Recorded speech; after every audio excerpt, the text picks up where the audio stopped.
Hello बच्चों, let's see this question and here this question से read the source given below and answer the question that follow. आपको यहाँ पे एक बहुत बड़ा सा तो खैर नहीं है, छोटा सा सोर्स दिया हुआ है और सोर्स के बेस पे आपको यहाँ पे 4 एमसीक्यू फॉर्म के क्वेश्चन दिए हुए हैं। तो आपको क्या करना है, इनको सॉल्व करना है और उसके लिए पहले क्या करना पड़ेगा, अपना एक्सट्रैक्ट करना पड़ेगा। तो चलो स्टार्ट करते हैं अपने एक्सट्रैक्ट को रीड करना।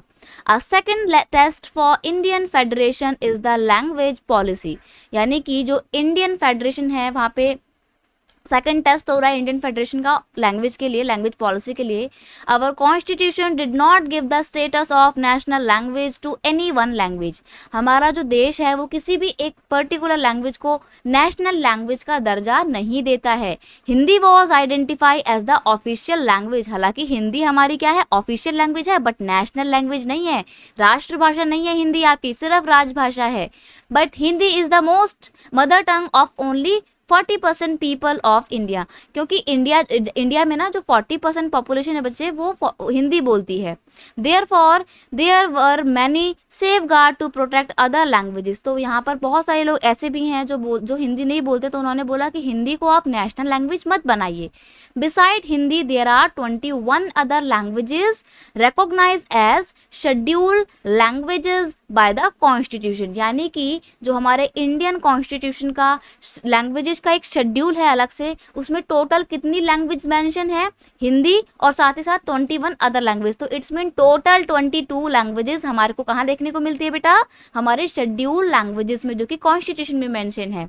अ candidate in an examination conduct for the central government position में opt to take examination in any one of these languages, यानी कि अगर आपको कोई भी गवर्नमेंट जॉब करनी है और वो भी सेंट्रल गवर्नमेंट की जॉब करनी है, तो आपका जो पेपर होगा ना बेटा वो 22 लैंग्वेज में होगा। ऐसा नहीं है कि वो सिर्फ हिंदी और इंग्लिश में होगा, बल्कि 22 लैंग्वेज में वो पेपर होगा। यूपीएससी के पेपर के बारे में आपने जरूर सुना होगा, यूनियन पब्लिक सर्विस कमीशन, जिसका लोगों के अंदर बड़ा क्रेज होता है। बहुत सारे बच्चे आईएएस ऑफिसर या आईएफएस ऑफिसर बनना चाहते हैं, तो उनका जो एग्जाम होता है ना वो भी 22 लैंग्वेज में होता है। State to have their own official language. अब देखो, राज्य की तो अपनी कोई नेशनल लैंग्वेज नहीं है, लेकिन स्टेट की अपनी राज्य की, एक देश की ऑफिशियल लैंग्वेज क्या है, हमारे देश की हिंदी है। लेकिन जो स्टेट है ना हमारे देश के अंदर 28 जो स्टेट हैं, उन स्टेट ने अपनी अलग अलग ऑफिशियल लैंग्वेज एक्सेप्ट कर रखी है। जैसे कि महाराष्ट्र की बात करें तो मराठी लैंग्वेज है, वहाँ पे सारा administrative official work Marathi language में होता है। सिमिलरली गुजरात में गुजराती में होता है।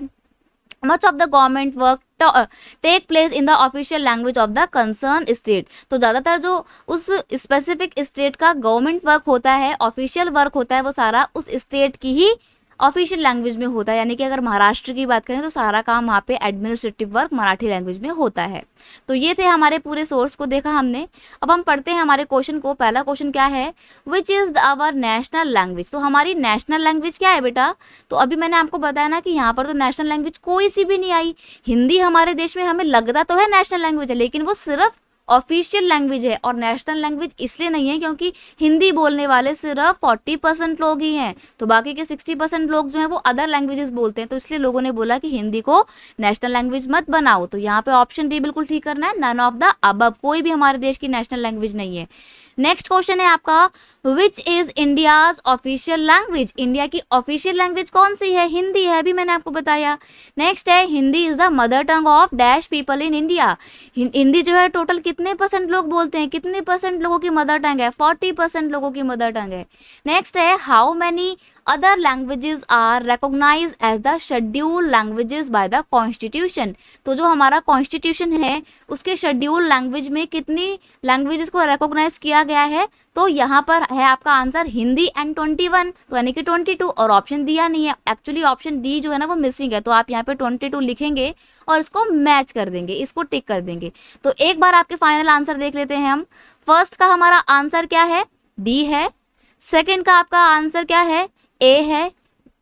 और थर्ड का आपका आंसर क्या है, डी है, यानी कि 40% लोगों की जो है क्या है, हिंदी एक मदर टंग है। तो ऑप्शन डी बिल्कुल सही है आपका थर्ड का। और फोर्थ क्वेश्चन की अगर हम बात करें हमारे, तो फोर्थ क्वेश्चन का आंसर ऑप्शन डी बिल्कुल सही है। तो ये है आपके फाइनल आंसर और इस तरीके से हमारा ये पूरा सोर्स खत्म होता है। I hope you understand it well. Best of luck.